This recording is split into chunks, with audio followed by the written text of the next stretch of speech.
Jim Rohn years ago said, "Don't wish for success. Wish to become the type of person that attracts success." And the idea kind of being that if you become the type of person that attracts success, you can handle success. And this video, at its core, what I want to share is an idea that for me is the second most important lesson in life. The most important lesson in life is a video I shared several years ago when I was asked a question by a good friend of mine. So I'll share a link to the most important lesson that I've learned in life. But I think the second most important lesson is prove to yourself that you can do hard things. And when a student asks me, why is school important? I would say, it's not for the maths, it's not for the books, it's not for learning how to engage socially with others. It's a system that allows you to prove to yourself that you can pass exams. And it's not for the knowledge in the exam, it's for demonstrating that you can tune yourself and become the type of person that passes exams. I think outside of school, it's also vitally important to learn to prove to yourself that you can do hard things. There was a recent documentary called Limitless with Chris Hemsworth, who is the Australian actor who plays Thor in the Avenger movies. And I love this documentary. It's following Chris Hemsworth as he explores longevity and health. And in the second season, the first episode looks at how to keep your brain young. It's not just about keeping your physical body young, but also keeping your brain, the neuroplasticity of your brain, keeping that young. And Chris Hemsworth was speaking with psychologists about what does it take to keep your brain young. The fundamental answer is keep proving to yourself that you can do hard things. And in this episode of Limitless, the psychologist said the most valuable thing that you can learn to keep your brain young as you're aging, learn a musical instrument. And it hit me that there's something about learning a musical instrument. There are no shortcuts. There's nowhere to hide. You sit down at the piano, people can tell very quickly, can you play or can you not play? In the episode of Limitless, Chris Hemsworth has never played the drums before, and he signs up that in 2 months' time, he's going to be playing the drums with Ed Sheeran in front of 70,000 fans. And it's fascinating the pressure this puts on Chris, because he realizes quite quickly into this process he's scared senseless because there is nowhere to hide. There's a lot of people that he can let down. And I think when I was young, I learned to play piano when I was young. And I can remember being asked to play a piece in front of my entire school when I was about 11 years old. It's not quite Chris Hemsworth, Ed Sheeran, 70,000, but when I was 11 years old, sitting on the stage in the school with the entire of the school listening, and I sat down, I have never felt so nervous in my life. I don't think I've ever felt as nervous as if time was just stopping as that moment. I can remember now sitting at that piano, looking down, seeing my fingers on the keys, and almost an out-of-body experience as I watched my hands play the piece.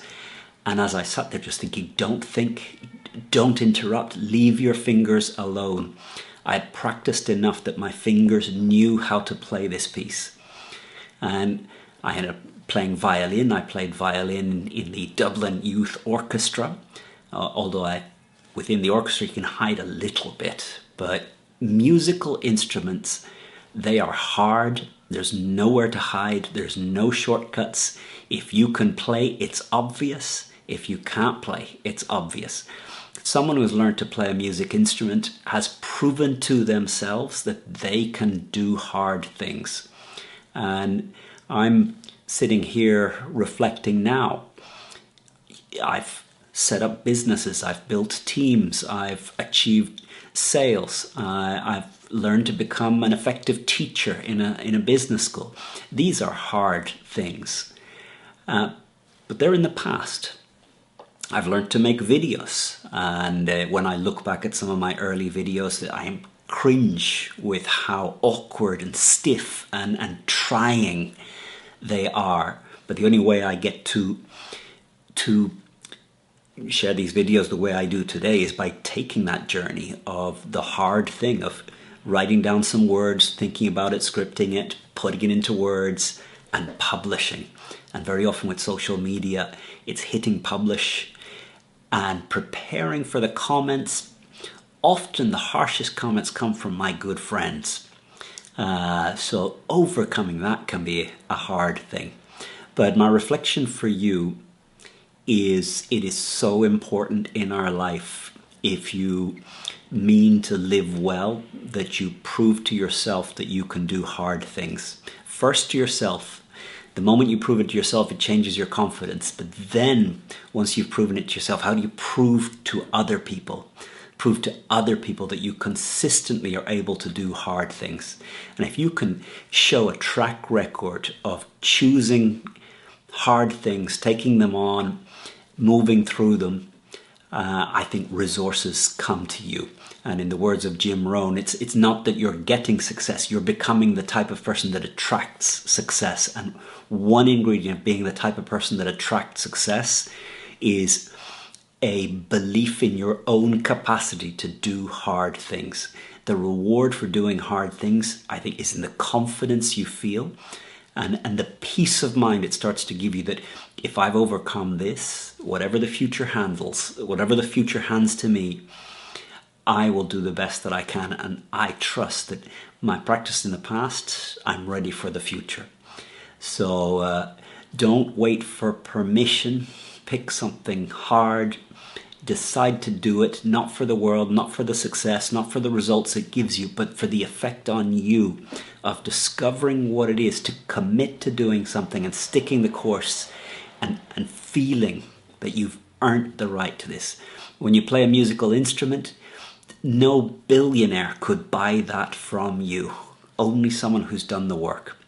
So hope this sparks some thinking for you. Hope you reflect, where are you proving to yourself that you can do hard things? And how are you starting to make it visible to others that in your life you have done hard things?